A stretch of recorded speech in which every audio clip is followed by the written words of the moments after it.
Gang था बदमाशों का। ये सारे के सारे ये बड़े अजीब किस्म के लोग थे। और मैं यहाँ एक बात की वजाहत करूं कि जो दुश्मन होता है ना, वो बद नस्ला नहीं होना चाहिए, कमीना नहीं होना चाहिए।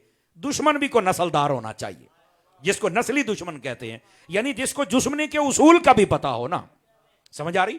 जो नस्ली दुश्मन है उसके बारे में उलमा ने लिखा है, इस बात को वजाहत की है कि वो कभी आपकी इज्जत पर हमलावर नहीं होगा। पहली बात, नस्ली दुश्मन जो होता है उसको जो आपसे इख्तलाफ है वो वहां तक बात रखेगा, वो कभी आपसे हाथ ना मिला वो अलग बात है, लेकिन वो आपके मेहमानों को कुछ नहीं कहेगा। जो नस्ली दुश्मन होता है वो आपके मेहमान को कुछ नहीं कहता, क्योंकि वो जानवर नहीं होता, वो इंसान होता है। उसे पता है कि मेरा इख्तलाफ इस बंदे से है, ठीक है। और इसी तरह जो नस्ली दुश्मन होता है वो कभी मौका ऐसा नहीं देखता कि इसको तकलीफ हुई है, बेशक अल्लाह की तरफ से हुई है, तो वो बगले बजाना शुरू कर दे। ऐसा नहीं होता, ये बद नस्ल दुश्मन की ये निशानी होती है। अब नबी पाक के बेटे ने जब पर्दा किया ना, तो नबी पाक अलैहिस्सलाम के कल्बे अनवर पर एक अजीब कैफियत थी। तो इन काफरों को मौका मिल गया। उन्होंने कहा देखो जी, ये जो नबी है ना, इसका तो मामला ज्यादा देर नहीं चलने वाला। कैसे? वो कहते हैं जब इनके बेटे ही फौत हो जाते हैं तो इनकी नस्ल ही नहीं चलेगी, और जब नहीं चलेगी तो इनका तो सिलसिला खत्म हो जाएगा। अच्छा, कईयों ने ये कहा, कईयों ने इससे भी एक कदम आगे उठाया। उन्होंने कहा अच्छा हुआ है, ये ऐसे ही हमारे दीन को बुरा भला कहता था, देखो इस नबी के साथ फिर अब क्या हो रहा है। उन्होंने आगे बात की। अच्छा, कहीं इससे भी एक कदम आगे निकले, जो जितना बड़ा कमीना था उसने उतनी बड़ी कमीनगी का इजहार किया। उन्होंने ये कह दिया कि ये नबी तो वो है कि जो मकतू नस्ल है, जिसको अबतर कहते हैं, कि इसकी नस्ल तो चलने वाली नहीं है। अब ये बातें एक दूसरे से बढ़कर तकलीफ देने वाली। जब महबूब के कल्बे अनवर पर यह गिरां गुजराना, तो अल्लाह ने कुरान की आयत नाजिल करके हबीब को तसल्ली दी।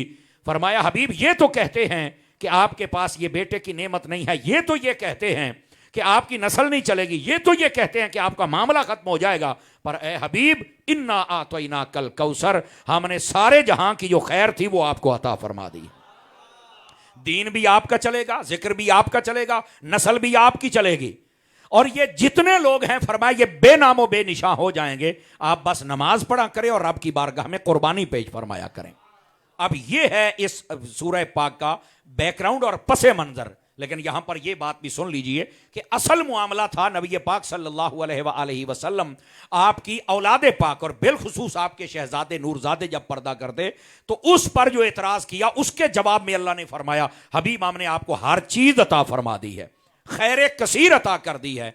अगर आप तवज्जो करें तो मैं यहां मुफस्सिरीन की एक बात आपकी खिदमत में अर्ज करूं, और वो ये है, मुफस्सिरीन कराम फरमाते हैं, बात बड़ी सुनने वाली है, वो कहते हैं कि अल्लाह ने अपने हबीब पाक को जो खैर कसीर अता की है वो सब कुछ है, लेकिन असल मसला यहां औलाद का है। तो फिर क्या है?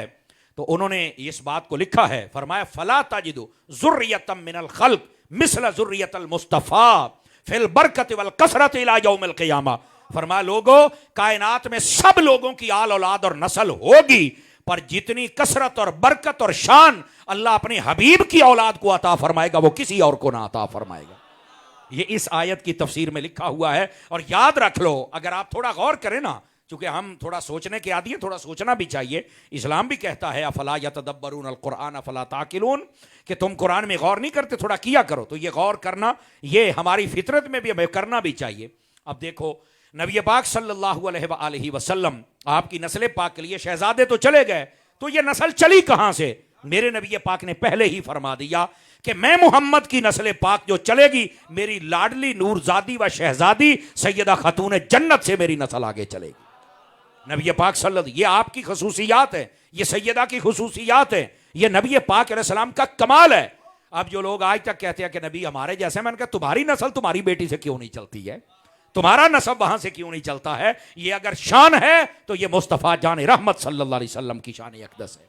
ये पहली बात। और दूसरी बात तवज्जो तलब है, आप देखें ना, करबला एक ऐसा मोड़ था कि जहां पर अगर देखा जाए तो हजरत सैयदा कायनात से जो शहजादे थे, उनके शहजादों में से अगर देखा जाए, इमाम हसन और हुसैन दो भाई थे। इमाम हुसैन का भी एक शहजादा वहां बचा जिसका नाम हजरत इमाम ज़ैनुल आबिदीन है, लेकिन ये कई लोग शायद उनको आज पता चले, हम बस सुनी सुनाई बात पे रहते हैं। इमाम हसन का भी एक ही बेटा मैदान करबला से बचा था। ये हमारे कई लोगों को नहीं पता, क्योंकि पता नहीं क्या मसला है कि सिर्फ इमाम हुसैन और उनकी औलाद का जिक्र होता है, इमाम हसन का क्यों नहीं होता है। इसलिए हम कहते हैं कि कई कहते हैं हम मौलाई हैं, कई कहते हैं हम हुसैनी हैं। तो मैंने कहा तुम हसनी क्यों नहीं बनते हो? मौलाई भी बनो, हसनी भी बनो, हुसैनी भी बनो। ताकि आपको सबके बारे में पता चले ना। अपनी मतलब की बातें लेके चल पड़ते हो और इसके पीछे जो राज होते हैं वो हम समझते नहीं है। हालांकि जो सुन्नी होता है ना, वो जैसे मोहम्मदी है, वैसे सिद्दीकी है, वैसे फारूकी है, वो उस्मानी भी है, मौलाई भी है, हसनी भी है, हुसैनी भी है। तवज्जो नहीं फरमा रहे आप सारे हजरात, हम तो सारे हैं ना, लेकिन फिर भी लोगों को समझ नहीं आती। तो एक शहजादा हजरत इमाम हसन का, जिनका नाम हजरत हसन मुसन्ना रदी अल्लाह तआला, वो भी मैदान करबला से ही बचे थे। वो मार के फेंक गए थे अपनी तरफ से यजीदी। तीसरे दिन जब कबीला गादरिया वाले लोग आए तो उन्होंने देखा कि इन जितने मकतूलीन इनमें किसी की सांस आ रही है। तो जब ढूंढा गया तो हजरत हसन मुसन्ना, इनका इलाज किया तो ये दुरुस्त हो गए। तो इमाम हसन की नस्ल इस शहजादे से चली थी और इमाम हुसैन की नस्ल इमाम ज़ैनुल आबिदीन से चली थी। हालांकि देखा जाए तो एक एक शहजादा बच गया, बाकी सबको उन्होंने शहीद कर दिया। इसके बावजूद आज आपको हर शहर, हर गली और हर मुल्क के खित्ते के अंदर आपको सैयदजादा जरूर नजर आएगा। ऐसा ही है ना। लेकिन यजीद के 14 बच्चे थे, 14 बच्चे होने के बावजूद आज उसका नाम लेने वाला कोई नहीं है। कोई ये नहीं कह सकता कि यजीद मेरा अब्बा या मेरी नस्ल में, ना ना ना, उसका नाम लानत का इस्तिआरा बन गया, बेहयाई का इस्तिआरा बन गया। कोई नाम लेना पसंद नहीं करता। और रह गई बात नबी पाक की, नस्ल पाक की, हुजूर ने फरमाया था मेरी नस्ल इनसे चलेगी, और वो नस्ल चली भी और कहा बरकत भी अल्लाह अता करेगा। एक एक शहजादा बच गया था, अल्लाह ने फिर ऐसी बरकत अता की, आज हर जगह तुम्हें सादात नजर आ रहे हैं। तो ये नबी पाक सल्लल्लाहु अलैहि वसल्लम की जो औलाद पाक है, ये सैयदा कायनात से चली है। और बेटों से ना चलने की वजह मैंने आपकी खिदमत में अर्ज की। और उसके बाद ये जो नबी पाक की नस्ल अक़दस है, ये सैयदा कायनात और आपकी औलाद से। लेकिन एक मोड़ था, लगता था कि यहां मामला कुछ ना कुछ हो जाए, लेकिन चूंकि कह दिया गया इन्ना तो इना कल कौसर, ए हबीब हमने खैर कसीर आपको अता कर दी है। वो शहजादा तो एक एक बचा था, लेकिन ऐसी अल्लाह ने बरकत अता फरमाई कि हर जगह पे तुम्हें सादात नजर आ रहे। तो मेरे अजीज, मेरे दोस्त, अर्ज करने का मकसद ये है कि महबूब करीम सल्लल्लाहु अलैहि वसल्लम की जो औलाद पाक है, अल्लाह ने इनको कसरत भी अता फरमाई और अल्लाह ने इनको बरकत भी अता फरमाई है। कसरत इसलिए कि इनको कोई मिटा नहीं सकता, हुजूर ने फरमाया। बरकत इसलिए है कि इनकी रगों में जो चलने वाला खून है ना, तवज्जो है ना, ये अगर आप देखें तो कहीं ना कहीं चल के पीछे ये मुस्तफ़ा जान रहमत से चल के जुड़ जाता है। इस वास्ते ये बाबरकत लोग होते हैं, याद रखिए। और आपको मैं ये बात बताऊं, ये आप जानवरों पर भी थोड़ा सा गौर करें ना, तो हलाल जानवर का जो खून होता है, गोश्त, उसकी तासीर और है, और जो हलाल होता है उसकी और है, हराम की और हलाल की और। इसी तरह ये जो इंसानों का खून होता है, इसमें भी फिर कबीले देखे जाते हैं ना, कि ये किस कबीले का, ये किस कबीले का है। तो ये जो सादात का कबीला है, ये तो हुजूर अकरम सल्लल्लाहु अलैहि वसल्लम आपकी औलाद का कबीला है, ये कोई आम कबीला नहीं है। और इसी वास्ते नबी पाक सल्लल्लाहु अलैहि वसल्लम आपने इस बात को वाज़े फरमाया। हज़रत सैयदा कायनात रदी अल्लाह तआला अन्हा, आपसे नबी पाक ने फरमाया, ए सैयदा, जानती हो कि मैंने तेरा नाम फातिमा क्यों रखा है? ये मेरे नबी खुद सवाल फरमा रहे हैं। और कहा मेरे अब्बा जान बतलाइए। तो नबी पाक ने फरमाया कि फातिमा, इसका माना होता है छुड़ाने वाली, बचाने वाली। अल्लाह ने तुझे और तेरी औलाद को जहन्नुम की आग से बचा लिया है और आज़ाद फरमा दिया है। ये है सैयदा कायनात रदी अल्लाह तआला अन्हा, आपके नाम की बरकत। तो अर्ज ये कर रहा हूं, हुजूर ने फरमाया कि जो मेरी नस्ल पाक है वो मेरी शहजादी से आगे चलेगी, वो मेरी नूरजादी से आगे चलेगी। और उसी पर इस मुबारक सूरत को नाजिल फरमाया गया, इन्ना आतैना कल कौसर, ए महबूब हमने आपको खैर कसीर अता फरमा दिया। वैसे ये जो लफ्ज़ कौसर है, इसका एक माना नहर कौसर है, एक माना हौज़े कौसर है, एक माना हुजूर की नबूवत है, एक माना हुजूर की अहले बैत है, एक माना हुजूर के सहाबा हैं, एक माना हुजूर के मोजज़ात हैं, एक माना कुरान की आयात हैं, एक इसका माना इल्म है, एक इसका माना उलमा हैं, एक इसका माना 5 नमाजें हैं। आप तवज्जो नहीं फरमा रहे। ये लफ्ज़ कौसर की 40 तफसीरें उलमा ने बयान फरमाई हैं। और ये 40 का अदद है कि जिसको एक बयान किया गया, वरना अगर ढूंढे तो इससे भी ज्यादा तफासीर हैं जिसको उलमाए कराम ने बयान फरमाया कि लफ्ज़ कौसर का मतलब क्या है। लेकिन हकीकत यह है, अल्लाह ने जो कुछ अता कर दिया है वो कोई समझ ही नहीं सकता कि अल्लाह ने लफ्ज़ कौसर में क्या कुछ अपने हबीब को अता फरमा दिया है। लेकिन आज चूंकि हम हजरत बुखारी रहमतुल्लाह अलैह आपके मज़ार अक़दस पर हाज़िरी का शर्फ हासिल कर रहे हैं, तो इसी हवाले से कि मैं उनकी नस्ल पाक की बात करना चाहता हूँ। नबी पाक सल्लल्लाहु अलैहि वसल्लम आपने इरशाद फरमाया, और ये हदीस पाक हज़रत सैयदना अबू ज़र रज़ी अल्लाह तआला अन्हु आपने इरशाद फरमाई। हज़रत अबू ज़र ग़िफ़ारी आप खाना काबा में दाखिल हुए, आपने ना खाना काबा का गिलाफ पकड़ा और गिलाफ पकड़ के कहा, मन आरफनी फ़क़द आरफनी व मन लम यारिफनी फ़अना अबू ज़र। फरमा जिसने मुझे पहचान लिया, और जो नहीं पहचान सका सुनो कि मैं अबू ज़र हूं और मुस्तफ़ा का सहाबी हूं। सब लोगों ने तवाफ बंद कर दिया और आ गए आपके पास। हजूर आज आप लगता है कोई बात करना चाहते हैं। फरमा हाँ करना चाहता हूं, एक हदीस है जो तुम्हें सुनाना चाहता हूं। तवज्जो फरमा रहे सारे हज़रात। तो कहा क्या हदीस है? फरमा नबी पाक अलैहिस्सलाम ने इरशाद फरमाया मसलु अहले बैती कमसल सफीनत नूहिन फमन रकिबहा नजा वमन तखल्लफ अन्हा फ़क़द गरक। फरमाया नबी पाक ने फरमाया था मेरी अहले बैत की मिसाल हजरत नूह अलैहिस्सलाम की कश्ती की तरह है, जो इसमें बैठ गया वो नजात पा गया और जो इससे दूर हट गया वो हलाक और बर्बाद हो गया। अब ये देखो शान अहले बैत की है, शान हुजूर की औलादे पाक की है, और बयान हुजूर के सहाबी कर रहे हैं। समझ आ रही? और खाना काबा में बयान कर रहे हैं और गिलाफ पकड़ के बयान कर रहे हैं और सबको कहते हैं आओ मैं तुम्हें हुजूर की हदीस सुनाऊं जिसमें नबी पाक की औलादे पाक की शान को बयान किया गया है। तो ये नबी पाक सल्लल्लाहु अलैहि वसल्लम की औलादे पाक, ये पहली हदीस। दूसरी भी सुनिए। नबी रहमत सल्लल्लाहु अलैहि वसल्लम आपने इरशाद फरमाया, ये हजरत नाफे इब्ने उमर से बयान करते हैं। वो फरमाते हैं मन अराद तवक्कुल फल युहिब्ब अहल बैती। जो बंदा ये चाहता है कि अल्लाह मुझे तवक्कुल की दौलत अता कर दे तो उसे चाहिए कि वो मेरी अहले बैत से प्यार करे। मन अराद अन यंजू अज़ाबल कब्र फल युहिब्ब अहल बैती। जो बंदा ये चाहता है कि अल्लाह मुझे अज़ाबे कब्र से बचा ले तो फरमा उसको चाहिए कि मेरी आल से प्यार कर ले। नबी पाक फरमाते हैं मन अरादल हिकमा फल युहिब्ब अहल बैती। जिसका जी चाहे कि अल्लाह मुझे हिकमत और दानाई समझदारी अता कर दे, फरमा उसे चाहिए कि मेरी आल से प्यार करे, अल्लाह हिकमत अता फरमा देगा। अब देखें ये सारी बातें कब आ रही हैं कि जब आप हुजूर की औलादे पाक से मोहब्बत फरमाएंगे। अब आ जाइए तीसरी हदीस शरीफ। जल्दी है, मैं थोड़ा स्पीड में हूं तो मैं चाहता हूं कि आपको नींद आने से पहले पहले मैं 12 हदीसें सुनाने का इरादा रखता हूं।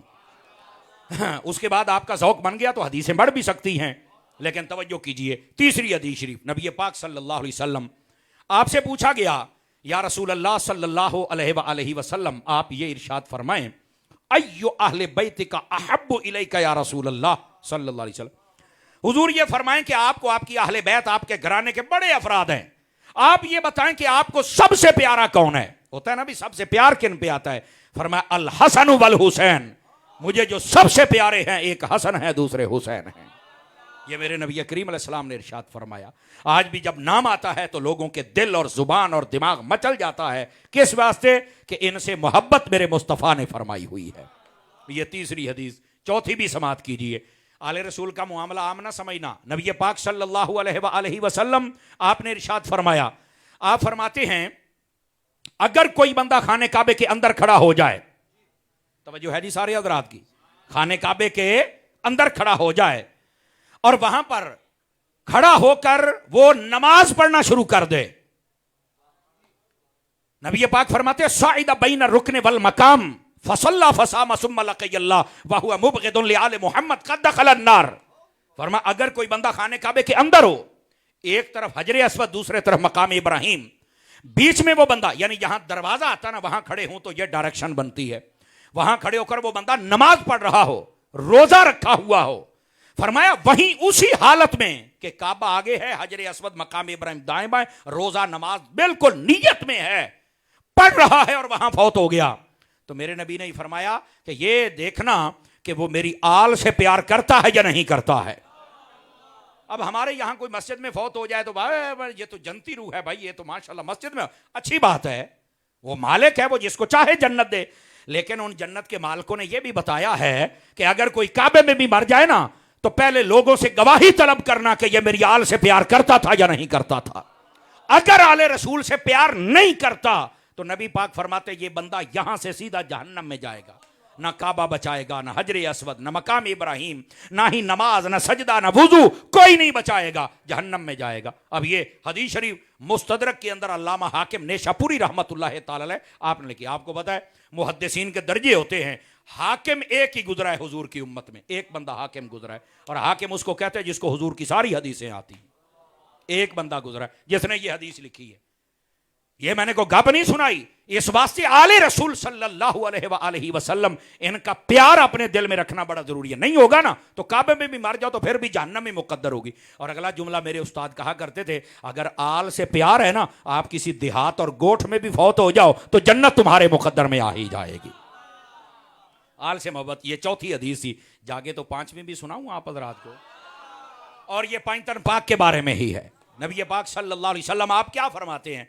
मेरे करीम ने फरमाया, आप इरशाद फरमाते, मन अहब्बनी वमन अहब्ब हाज़ैन यानिल हसना वल हुसैना व अबाहुमा व उम्महुमा कान मई दरजती यौमल क़ियामा। मेरे नबी फरमाते हैं, जिसने मुझसे प्यार किया और मेरे साथ इन दोनों यानी हसन और हुसैन से प्यार किया और इनकी वालिदा से मोहब्बत रखी और इनके वालिद मौला अली से मोहब्बत रखी, फरमाया क़यामत वाले दिन जन्नत में जहां हम होंगे वहां हमसे प्यार करने वाला शख्स भी होगा। तवज्जो है मेरे दोस्तों की। मैंने एक जगह ये हदीस बयान की तो आपको पता है लोग बड़े अजीब व गरीब अजहान के मालिक होते हैं। उसने सवाल किया कि हम उन जैसे हैं? मैंने कहा नहीं। तो कहते हैं हम जन्नत में उनके साथ कैसे होंगे? तो मैंने कहा मुझसे क्यों लड़ते हो? जिन्होंने कहा है उनसे पूछो। मैंने तो हदीस सुनाई है, आप मोहब्बत करें आपको वो साथ रखेंगे, मैंने तो हदीस सुनाई है। लेकिन मैंने कहा मुझे जो आपके जहन में सवाल सुलग रहा है ना, इस पर पानी डालना मुझे आता है, अगर आप इजाजत दे तो सुनाऊं। फिर मैंने क्या कहा? मैंने कहा मुझे ये बात, और ये मुफ्ती अहमद यार खनैमी ने भी जवाब लिखा है। वो फरमाते हैं कि आप बताएं ना, बादशाह अपना महल बनाए तो क्या वो सिर्फ आप और बच्चे उसके रहते हैं, बाकी किसी को नहीं आने देता? हालांकि सफाई वाले भी आते हैं, कपड़े धोने वाले भी आते हैं, खाने वाले भी, सारे उसी महल उन्हीं कमरों में नहीं रहते? कहा बिल्कुल। तो कहा वो क्यों रहते हैं? कहा खादिम बन के। तो मैंने उस शख्स से कहा कि बताओ ये महल में क्यों है बादशाह के साथ? कहा ये तो खादिम बन के साथ रहते हैं। तो मैंने कहा हम भी जब जन्नत में जाएंगे ना, हुसैन बन के नहीं जाएंगे, खादिम हुसैन बन के जाएंगे ना। तो जो है ना, जज़ाकल्लाह। बात समझ आ रही है आप सभी हजरात की? तो मेरे अजीज, इस बात से इतराज करने से पहले सोचा करें कि असल हकायक क्या है। खैर, अगर आपकी तवज्जो हो तो ये कितना नंबर हदीस सुनाई थी मैंने आपको? 5 नंबर, पैंतन पाके।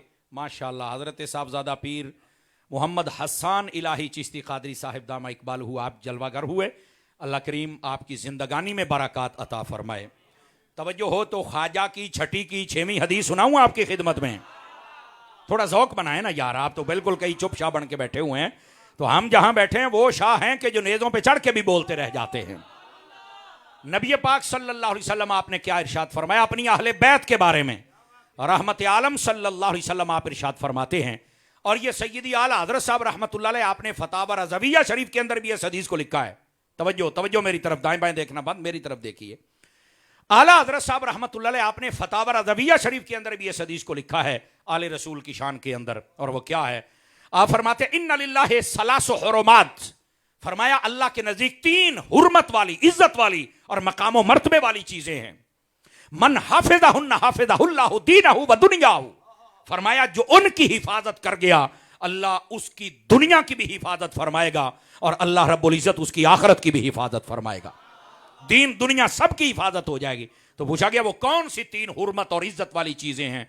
नबी पाक अलैहिस्सलाम ने इरशाद फरमाया हुर्मती व हुर्मतु अहले बैती व हुर्मतुल इस्लाम, फरमाया एक इस्लाम, जिसने इस्लाम को सारी जिंदगी नुकसान नहीं पहुंचाया और कभी भी इस्लाम को क्रॉस नहीं किया और कहता है कि इस्लाम के जो कवानीन है मैं सबको मानता हूं, इस्लाम को वकार को बहाल रखा उस बंदे ने। फरमाया वो बंदा, वो अल्लाह की इस हुर्मत को जब हिफाजत दे गया अल्लाह उसके दीन की भी हिफाजत करेगा, दुनिया की भी हिफाजत करेगा। और दूसरा फरमाया मेरी अहले बैत की हुर्मत और इज्जत, जिसने मेरी अहले बैत की इज्जत की, फरमाया उसका दीन भी महफूज हो गया, उसकी दुनिया भी महफूज हो गई। तीसरी बात, नबी पाक सल्लल्लाहु अलैहि वसल्लम आप इरशाद फरमाते हैं वो मेरी इज्जत और हुर्मत, जो बंदा मेरी इज्जत पर कोई हर्फ ना आने दे, कोई छोटी सी भी बात हो स्टैंड ले जाए और कहे अब मेरी निगाहों में जचता नहीं कोई जैसे है मेरे आका वैसा नहीं कोई, कोई बात ही ना हुजूर के खिलाफ सुने, बस हुजूर की तारीफ सुने और कभी भी नबी पाक के खिलाफ कोई बात ना होने दे। फरमाया वो नबी पाक की इज्जत और हुर्मत पर पहरा देने वाला अल्लाह उसकी दुनिया भी महफूज फरमा देता है, उसका दीन भी महफूज फरमा देता है। ये छठी हदीस पाक जिसमें 3 हुर्मतों का जिक्र था, हुर्मत अहले बैत, हुर्मत मुस्तफा, हुर्मत इस्लाम। इसलिए आप जितने बैठे हैं ना, इस्लाम को अपने कदमों तले ना लताड़ा करें, हमारा पता तब चलता है जब हमारे यहाँ शादियां होती हैं कि हम कितना इस्लाम से प्यार करते हैं। मरने पर तो सारे ही अल्लाह अल्लाह कर लेते हैं, मरने पर तो सारे ही स्वयं कर लेते हैं, कुरान खानियां कर लेते हैं, दुख दर्द आ जाए तो सभी सूरह यासीन पढ़ा लेते हैं, दम दरूद करवा लेते हैं। पता तब चलता है जब हमारे यहां कोई खुशी का मौका होता है कि आया कि अब ये ढोल ढमक्का नाच गाना और ये बाजारी औरतों को बुला के ये बदतमीजी का तूफान खड़ा कर देगा, या आज भी ये खुशियां अपने रब रसूल के नाम लगा देता है। बहरहाल मैंने आपके सामने वो कहते हैं ना दरवाजा खोल दिया है, अब आप उससे रोशनी हासिल कीजिए। हदीसें हो गई थी 6। अल्लाहु अकबर। खाना काबा के जो तवाफ होते हैं उसके चक्कर 7 होते हैं। आसमान भी 7 है, जमीनें भी 7 हैं, कुरान की मंजिलें भी 7 हैं। जो नहीं फरमा रहे, मैं उस निस्बत से सुना रहा हूं। वैसे जहन्नुम के दरवाजे भी 7 हैं। दुआ करें ये हदीस का सदका अल्लाह वैसे ही हम पे बंद कर दे। समझ आ रही? 7वीं हदीस, नबी करीम सल्लल्लाहु अलैहि वसल्लम आपने अपनी प्यारी प्यारी अहले बैत अतार के बारे में क्या फरमाया। मेरे करीम खातमुन नबीयीन सल्लल्लाहु अलैहि वसल्लम आप इरशाद फरमाते हैं, मन सनआ इला अहली बैती यदन काफअतुहु यौमल क़ियामा। फरमाया जिसने मेरी औलाद में से, मेरी अहले बैत में से किसी बंदे की खिदमत की अपने हाथ के साथ। अब हाथ से खिदमत करने का क्या मतलब है? आप मिसाल ले लें, आपने पानी पिला दिया कि यार ये हुजूर की आल का बंदा है, बस पानी पिला दिया। रोटी खिलाना, बिठाना, चारपाई बिछाना, ये भी काम है। सिर्फ पानी पिला दिया। अब मेरे नबी पाक का जुमला जरा सुन के लुत्फ लीजिएगा। फरमाया जो बंदा इतनी खिदमत मेरे घराने के किसी बंदे की कर दे, फरमाया उसकी क्यामत जाने ते रब जाने। समझ आ रही है? काफा तो हूं यौमल क़ियामा का मतलब है उसकी क्यामत जाने ते मैं मोहम्मद अरबी जाना, मैं खुद उसकी शफात करके उसको जन्नत में लेके जाऊंगा कि तूने मेरी औलाद की इज्जत की थी। ये 7वीं हदीस नबी पाक की औलाद पाक, आपकी अहले बैत, आपकी आले पाक का ये मकाम व मर्तबा है। अब आ जाइए, नंबर आ गया हदीस का 8वां। और आपके इल्म में है ये जो 8 का अदद है ना, ये बड़ा महबूब अदद है। और कुछ भी ना हो तो जन्नत के 8 दरवाजे तो है ना यार। समझ आ रही है? और अगली बात नबी पाक सल्लल्लाहु अलैहि वसल्लम ने फरमाया, ये लगे हाथों एक लंगर के तौर पे सुना दूं। नबी पाक अलैहि सलाम ने फरमाया जन्नत के 8 दरवाजे हैं। नमाजी नमाज वाले से गुजरेगा, सदके वाला सदके वाला, हाजी हाज वाले से, और जो जिहाद वो मुजाहिद जिहाद वाले से गुजरेगा। फरमाया कई ऐसे भी होंगे जिनको जन्नत के 8 दरवाजे बुलाएंगे। तो हजरत सिद्दीक अकबर कहने लगे वो कौन है? फरमा और कोई हो ना हो सिद्दीक तू पक्का है, तुझे जन्नत के 8 दरवाजे बुलाएंगे। ये मेरे नबी फरमा रहे हैं, ये लगे हाथों मैंने आपको सुनाया है। वैसे एक यहां और भी इसके साथ मिलती जुलती रिवायत है जिसमें हमारे लिए सबक है। नबी करीम सल्लल्लाहु अलैहि वसल्लम ने फरमाया जो औरत अल्लाह रसूल को माने, उसके बाद नमाजें फर्ज हो जाएं तो पढ़े, रोजे आ जाएं तो रखे, और अपने शौहर की इताअत करे, क़यामत वाले दिन जन्नत के जिस दरवाजे से चाहे दाखिल होकर जन्नत में चली जाए। औरतों के लिए भी पैगाम है। खैर ये 2 हदीसें आपको लंगर में दे दी, बात 8वीं पर खड़ी है। तवज्जो नहीं फरमा रहा यार आप हज़रात, ये बतौर तोहफा आपको दे दी। अब आइए जरा 8वीं हदीस, नबी करीम सल्लल्लाहु अलैहि वसल्लम आपने अपनी अहले बैत के बारे में क्या कहा, इसको जरा सुनिएगा। नबी रहमत सल्लल्लाहु अलैहि वसल्लम आपके एक प्यारे सहाबिया जिनका नाम हजरत अब्दुर्रहमान बिन औफ रदियल्लाहु ताला आप हैं। आप फरमाते हैं कि ये आला हजरत ने अल अमन वल उला रिसाले के अंदर भी इस हदीस को लिखा है। आप फरमाते हैं एक दिन नबी पाक अलैहिस्सलाम सैयदा कायनात के घर के करीब से गुजरे तो देखा कि हसनैन करीमैन तय्यबैन ताहिरैन ये ना रोने की आवाज आ रही थी। तो नबी पाक फौरन अपने काम काज को वहीं मौकूफ किया और आप तशरीफ लेके गए सैयदा पाक के घर। फरमाया सैयदा ये बच्चे क्यों रो रहे हैं? आपको नहीं पता जब ये रोते हैं तो मुझ मोहम्मद को दुख होता है। फरमाया इनको ना रुलाया करो। तो कहा बाबा जान मैंने सजा नहीं दी, मारा नहीं है, कोई बात भी नहीं है। तो कहा तो फिर रो क्यों रहे हैं? तवज्जो फरमाना, आपने जो बात कही ना हमारे लिए लम्हा फिक्रिया है। फरमाया कि घर में खाने के लिए कुछ नहीं, भूख से रो रहे हैं। अब ये मत समझना कि क्या वो गरीब थे, नहीं नहीं नहीं नहीं नहीं नहीं, जो जन्नत के सरदार हूं ना वो कभी गरीब नहीं होते। जिनकी वालदा जन्नत की मलका हो ना वो गरीब नहीं होते, और जिनके नाना सुल्तान कुल हों, बाबा विलायत के बादशाह हों, तो वो गरीब नहीं होते। ये फिर क्या है? ये उनकी सादगी है, ये सादगी है। और ये हमारे लिए सबक है कि अगर किसी वक्त खाना ना भी हो तो मसला नहीं है, कुछ बर्दाश्त कर लेना, लेकिन खाना हलाल का है। नबी पाक सल्लल्लाहु अलैहि वसल्लम फौरन बाहर तशरीफ लाए। आपने फरमाया कोई है जो मेरे बच्चों को खाना खिलाए? अब्दुर्रहमान बिन औफ कहते हैं मैं भागता हुआ घर गया, ज़ौजा से कहा बता क्या है? उसने कहा एक रोटी बनाने के लिए आटा है। फरमाया जल्दी बनाओ। रोटी बनाई, फौरन कपड़े में लपेट कर गरम गरम हुजूर की खिदमत में लेके आए। हुजूर ये आपकी खिदमत। नबी पाक ने अपनी मुबारक गोद के अंदर एक तरफ इमाम हसन को बिठाया, एक तरफ इमाम हुसैन को बिठाया और लुकमे जन्नत के शहजादों को खिलाना शुरू कर दिए। जब इन शहजादों ने खाया खुश हो गए, हंसने लग पड़े। नबी पाक बाहर आए, आंखों में आंसू थे। आपने फरमाया कहां है मेरा अब्दुर्रहमान? जी आका मैं यहां हूं। फरमाया तूने मेरे बच्चों को खाना खिलाया, तेरी क़यामत जाने ते मैं मोहम्मद जाना। फरमाया हम हैं ना।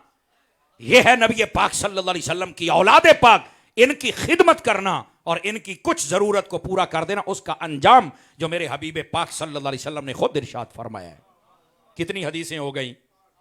लो जी 9वीं आ गई। और 9 का अदद इतना यारी का पक्का है, यह अपनी दोस्ती छोड़ता ही नहीं है। 9 का अदद बड़ा टॉप का अदद है। जितने आदाद हैं इसकी शान ही बखरी है। 9 का अदद अपनी यारी नहीं छोड़ता। आप देखें 9 का टेबल पढ़ना शुरू कर दें, 9 1 9 और 9 2 18 18। ये जो 18 होते हैं ना, 8 और 1 जमा करें तो फिर 9 बनता है। और 9 3 27, आप उसको 7 और 2 27, 9 और 7 और 2 जमा करें तो फिर 9 बन जाता है। तवज्जो नहीं फरमा रहे आप सारे हजरात। इसी तरह आगे चले जाए तो 36 है, 3 और 6 फिर 9। आगे चले जाए 45 है, 4 और 5 फिर 9। बोलो ना यार है। आगे चले जाएं, ये आ जाएगा 54, तो वहां पर 4 और 5 फिर 9।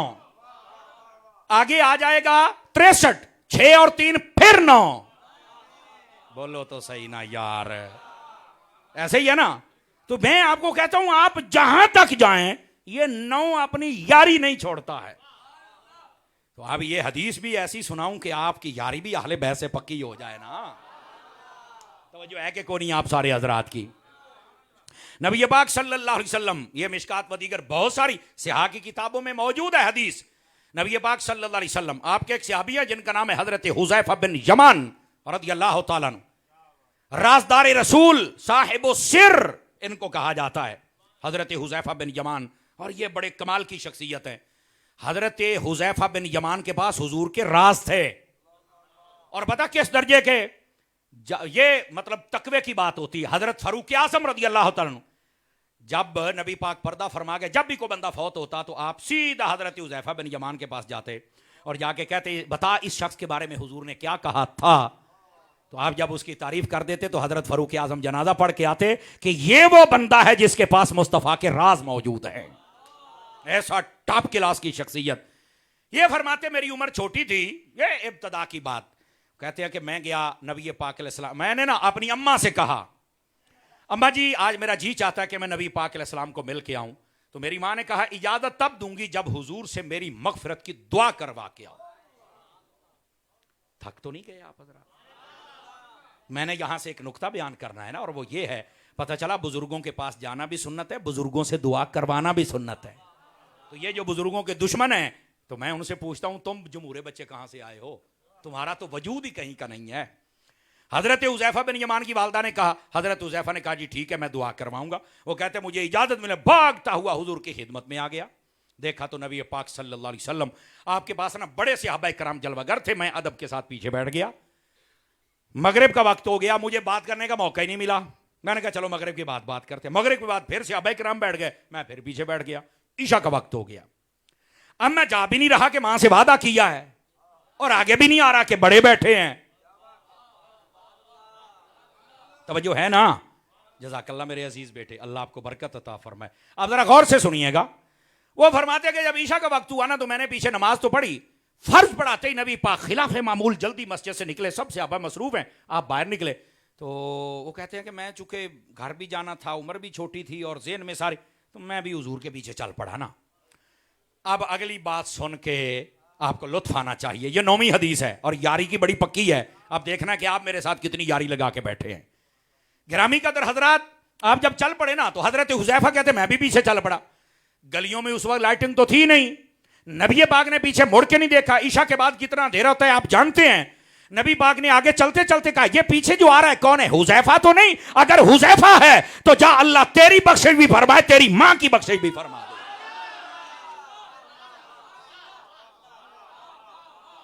आपको सुन के इतना लुत्फ आया है, हजरत बाबा हाजी शाह बुखारी के दरबार पे आने वालों, तो जिसके साथ हुआ होगा उस हुजैफा बिन यमान को कितना मजा आया। हजरत हुजैफा बिन यमान कहते हैं कि मैं हैरान रह गया कि जो दुआ मेरे दिल में थी, जो करवानी थी, जो वादा था, नबी पाक अलैहिस्सलाम ने मेरे बोलने से पहले ही पूरी कर दी है। मुमकिन ही नहीं कि खैरुल बशर को खबर ना हो, मुमकिन ही नहीं ना। नबी पाक अलैहिस्सलाम ने दुआ कर दी और साथ कहा हुजैफा इधर आ। जी मेरे आका, तवज्जो तवज्जो मेरे बेटे, आपकी बड़ी मजे की तकरीर है। नबी पाक सल्लल्लाहु अलैहि वसल्लम आपने फरमाया हुजैफा इधर आओ, करीब आ गए। फरमाया वो देखो कोई चीज है। तो कहते ना अंधेरे में जैसे कोई चीज नजर आई, पहचान नहीं मैं सका। हुजूर ये क्या है? तो मेरे नबी ने फरमाया इन्न हाजा मालकुन लम यनज़िल अर्द क़त्तु क़ब्ल हाज़िहि लैला, ये अल्लाह का फरिश्ता है, आज से पहले ये कभी जमीन पर नहीं आया। आज से ये पहले ये कभी जमीन पर नहीं आया। तो हुज़ैफा कहते हैं हुजूर कैसे आया है? फरमाया इसने अपने रब से इजाजत मांगी थी। इस्तअज़ना रब्बहु अन युसल्लिम अलैया, इसने मुझे कहा, रब को कहा कि बारी ताला मुझे एक मर्तबा इजाजत तो दे कि मुस्तफा की बारगाह में जाके सलाम पढ़ के आऊं। वैसे तो फरिश्ते वहां भी दुरूद और सलाम ही पढ़ते हैं जहां भी है। तो फरमाया नहीं, हुजूर के पास जाना है। तवज्जो नहीं फरमा रहे ना आप हजरात है। तो अच्छा फिर फरमाया जब ये आने लगा ना तो अल्लाह ने फरमाया वो युबश्शिरनी बेअन्ना फातिमा सय्यदातु निसाए अहलिल जन्ना व इन्नल हसना वल हुसैना सय्यदा शबाब अहलिल जन्ना।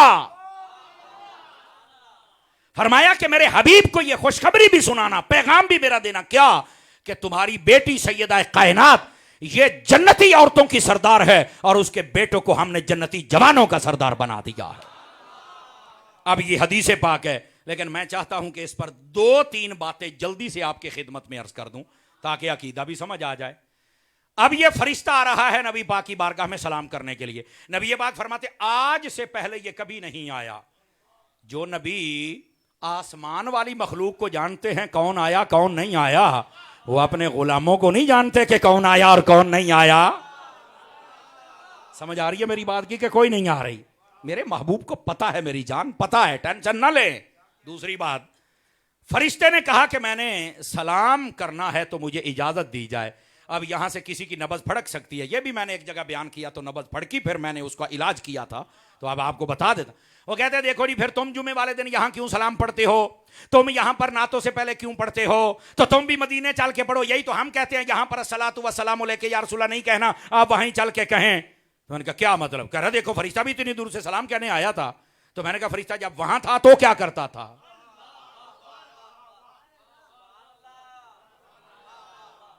कुरान मजीद में है ना, मैं और मेरे फरिश्ते अपने हबीब पर दरूद पढ़ते हैं, तुम भी दरूद पढ़ो और सलाम पढ़ो। तो मैंने कहा फरिश्ता तो वहां भी यही काम करता था। कहता हाँ ये तो बात है।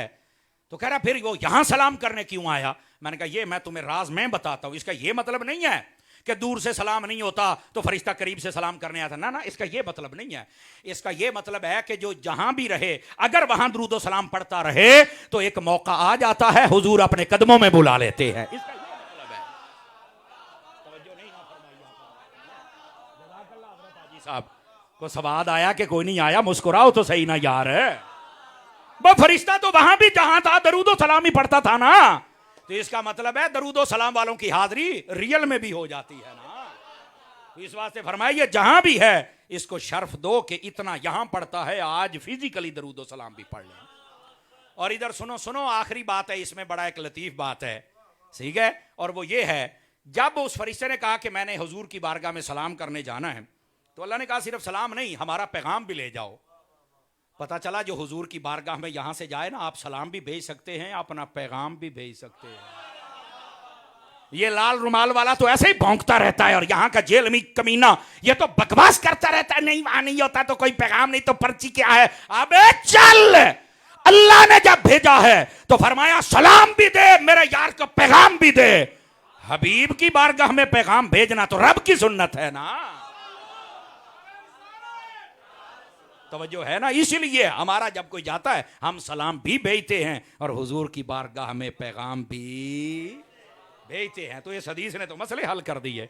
अहले बैत की शान देखो, फरमाया सैयदा कायनात ये जन्नती औरतों की सरदार हैं और इनके बेटे जन्नती जवानों के सरदार हैं। हदीसें कितनी हो गई? बोलो ना, कईयों की गिनती गलत हो गई। अबे शबाज शरीफ वाली गिनती ना करो, सही वाली गिनती करो भाई। 9, अब आ जाओ 10वीं, और ये जो 10 का अदद है ना, ये तो अशरा मुबशरा से मिलता है ना, समझ आ रही है? जज़ाकल्लाह। तो ये हाँ सुभान अल्लाह, शुहदाए करबला वो 10 मुहर्रम के हवाले से उधर भी मिलता है, समझ आई ना। इस 10 की बड़ी निस्बतें हैं, लेकिन मैं जो इशारा कर रहा हूं जरा इसको समझिए। अब 10वीं हदीस शरीफ आपकी खिदमत में अर्ज करूं। नबी पाक अलैहि सलाम ने अपनी अहले बैत के बारे में क्या फरमाया। रहमत आलम सल्लल्लाहु अलैहि वसल्लम आपके घराने की एक औरत हैं जो कि हजरत मौला अली शेर खुदा की बहन हैं, हजरत उम्मे हानी। तवज्जो करना, ये वही हैं कि जब हुजूर मेराज पर गए तो इनके घर सोए हुए थे। ये हजरत उम्मे हानी रदी अल्लाह ताला अन्हा, इन्होंने ना एक मरतबा कान में ना बालियां पहनी हुई थी और किसी औरत के पास गई, बात करने लगी ना तो दुपट्टा सिरक गया। आला हजरत ने फतावा रज़विया में इस चीज को लिखा है, इस हदीस को जो सुना रहा हूं, दुपट्टा सिरक गया। तो एक औरत ने जब देखा तो उसने कहा तुमने भी ये जेवर पहने हुए? ओ, तो उसके जहन में पता नहीं किसने कैसे क्या मसला था, उसने कहा जी ये ना पहनो, इसके साथ हो जनाब अल्लाह ताला बख्शिश नहीं फरमाएगा और तुम्हारी फिर शफात हुजूर भी नहीं करेंगे। उसने एक बड़ी अजीब बात कर, आला हजरत ने फतावा रज़िया में लिखा है, नबी पाक सल्लल्लाहु अलैहि वसल्लम के पास उन्होंने जल्दी से दुपट्टा संभाला और हुजूर के पास आ गई। या रसूलल्लाह क्या ये वालियां पहनना हराम है? फरमाया नहीं, हराम तो नहीं, हमने अगर किसी को मना भी की है तो इसलिए कि कहीं दुनिया के पीछे ना चले जाना, हमने तो इसलिए मना किया है, वरना औरत तो पहन सकती है। तो कहा कि मैं आज पहन के गई हूं, एक औरत ने बात कर दी कि हुजूर की शफात ही नहीं तुम्हें नसीब होगी। नबी पाक जलाल में आ गए, आपने फरमाया पूरा खिताब किया आपने फरमाया कौन कहता है कि मेरी शफात मेरे घराने को नहीं मिलेगी? फरमाया अन्ना शफाअती तनालो तनालो तनालो, फरमाया मेरी शफात सबसे पहले मेरे घराने को ही तो मिलेगी। नबी पाक सल्लल्लाहु अलैहि वसल्लम ने मसला वादे फरमाया कि मेरी शफात जैसे मेरी उम्मत के हक में है वैसे मेरे घराने के हक में भी है, और पहले मेरे घराने के बारे में होगी। मसला भी वादे फरमाया, खिताब भी फरमाया, और साथ यह भी बताया कि मेरी शफात मेरी अहले बैत और मेरे घराने के बारे में है।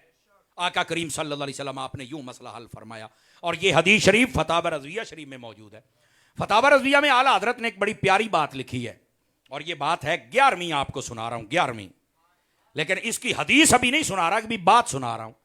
आला हजरत ने फतावा रज़विया की 30वीं जल्द में ना नूर पर, नबी पाक नूर हैं, इस पर 3 रिसाले लिखे हैं, 3 किताबें। कितनी जी? तवज्जो कीजिए, 3 किताबें जो लिखी ना, उसमें एक रिसाले के अंदर ये सवाल हुआ आला हजरत से, अब मैं मफहूमन सुना रहा हूं, लुत्फ लीजिएगा। आले रसूल और बिलखसूस इन करीमों की शान आला हजरत के नजदीक क्या है? किसी ने पूछा कि हमने ये सुना है कि नबी जब पैदा होते हैं और कुछ बुजुर्ग हस्तियां जब जलवागर होती हैं तो उनका जो जिस्म होता है वो बिल्कुल सुथरा होता है। तो आला हजरत ने फरमाया हां, यह सिर्फ हमारे नबी की फजीलत नहीं, यह पहले नबियों की भी फजीलत है, रसूलों को भी फजीलत है। और फरमाया बहुत सारी और भी हस्तियां हैं। उन्होंने कहा वो कौन कौन सी हस्तियां हैं? फरमाया वो बताता हूं जो तुम्हें जल्दी समझ आ जाए। फरमाया पैदा होते जिनका जिस्म बिल्कुल सुथरा था, नबियों रसूलों के अलावा अगर हैं तो एक का नाम हसन है, दूसरे का नाम हुसैन है रदी अल्लाह ताला। यह आला हजरत ने फतावा रज़विया की 30वीं जल्द में लिखा है, नूर के रिसाले के अंदर सवाल का जवाब देते हुए लिखा है। ऐसी मुबारक, और यही तो बात है, सैयदा कायनात की जिंदगी में एक नमाज भी कज़ा नहीं हुई। जो अवारिज़ात निस्वानियां थी आप उससे पाक थी, जो कुछ दिनों के बाद औरतों पर कुछ अय्याम आते, सैयदा पाक इससे पाक थी। हुजूर फरमाते थे मेरी बेटी जन्नत की हूरों की मिसल है, ये मेरे नबी फरमाते थे। और जब बेटा पैदा होता, एक लम्हे पैदा होता और थोड़े लम्हे के बाद आप बिल्कुल आम नॉर्मल हालत में तशरीफ लाती, और अगली जब नमाज आती तो आप नमाज भी अदा फरमाया करती थी। आपको अल्लाह ने वो तहारत अता फरमाई थी। ये है सैयदा कायनात। अब ये 11वीं और आखिरी बात आपको सुना के फकीर आपसे इजाजत चाहेगा, और वो ये है हजरत, अब सहाबा कराम की मोहब्बत एक ही झलक सुनाता हूं, एक ही झलक। मुस्नद अहमद के अंदर ये बात मौजूद है। हजरत सैयदना अबू हुरैरा रजी अल्लाह तआला अन्हु, आप एक सफर पर जा रहे थे तो आपने देखा लोग इकट्ठे हो, तो आपने दूर से आवाज लगाई भी खैर है क्यों बैठे हो? कहा जी इमाम हसन आए हुए हैं तो हम उनके पास बैठे हुए हैं। पता चला बुजुर्गों के पास लोग बैठा करते थे। हजरत अबू हुरैरा ने सवारी रोकी, आप भी गए और पास बैठ गए, बातचीत होती रही। जब जाने लगे तो एक अजीब बात कही, आप भी सुन के कहीं परेशान हो जाएंगे लेकिन आपको लुत्फ भी बड़ा आएगा। कहने लगे इमाम हसन जरा अपना कपड़ा हटाओ अपने पेट से, मैंने आपके पेट को बोसा देना है। साड़ी पंजाबी के अंदर मैं चुम्मी लेनी है। तो उन्होंने दूसरी बात ही नहीं की, फौरन अपना कपड़ा मुबारक हटाया, हजरत अबू हुरैरा ने चूमा और जी सलाम कलाम किया तो वो जा रहे हैं। अब वो लोग परेशान, जैसे आप में से एक दो ने सुभान अल्लाह कही, बाकी सारे चुप है, केड़ा मसला हो नहीं ना, कई मरतबा पता चलता।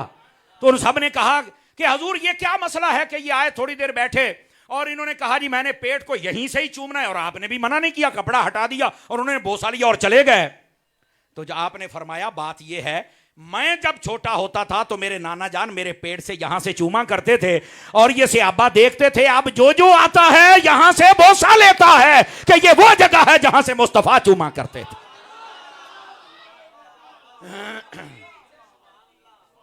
दोस्ताने गिरामी, बात में और भी बहुत करता, लेकिन किबला हाजी साहब आपका जो हुक्मनामा था मैंने वो पूरा करने की, मुझे बता रहे थे कि आज आले रसूल औलाद पाक की शान होनी चाहिए।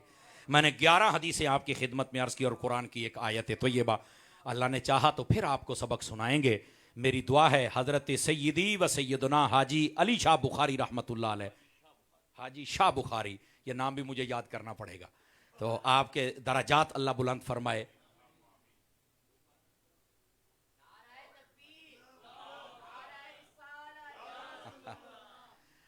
हजरत शाह हाजी शाह बुखारी रहमतुल्लाह ताला अलैह आप फरमा रहे हैं कि आप चूंकि अल्लाह के वली हैं तो इस हवाले से भी ज़रा 2-4 मिनट ज़रा बता दें। देखो दोस्तों, बात पता क्या है, ये जो नबूवत का सिलसिला वो तो ख़त्म हो गया।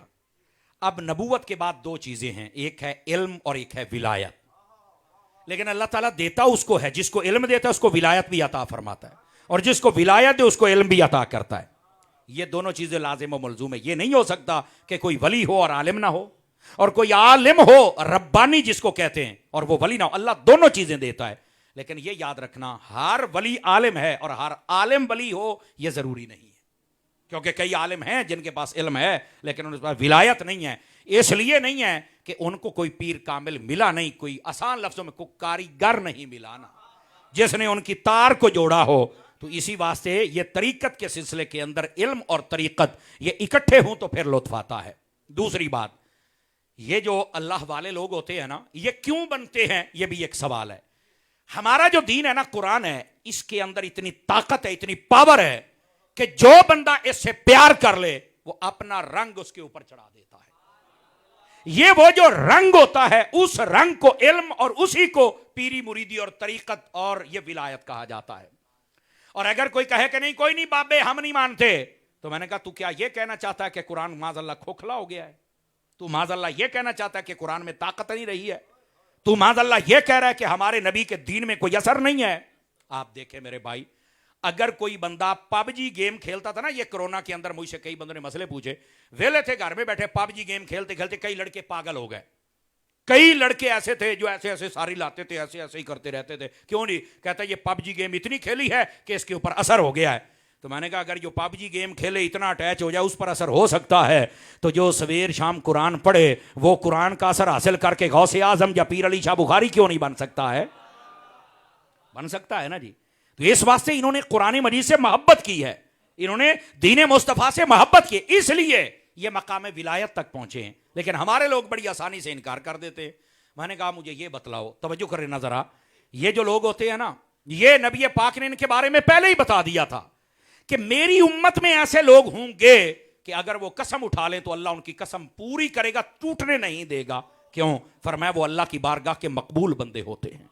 फरमाया अगर देखा जाए तो बज़ाहिर उनके कपड़े भी सादे होते हैं और बालों की हालत भी बड़ी पतली होती है बज़ाहिर, लेकिन वो अल्लाह की बारगाह में मकबूल इतने हैं, जो कह देते हैं रब वो कबूल फरमा लेता है। दोस्तान गिरामी, फिर नबी पाक सल्लल्लाहु अलैहि वसल्लम, आपकी अगर अहादीस का मुताला किया जाए तो नबी पाक सल्लल्लाहु अलैहि वसल्लम ने फरमाया, आप फरमाते हैं कई अल्लाह के बंदे ऐसे होते हैं जब उनका चेहरा देखो तो तुम्हें खुदा याद आ जाता है।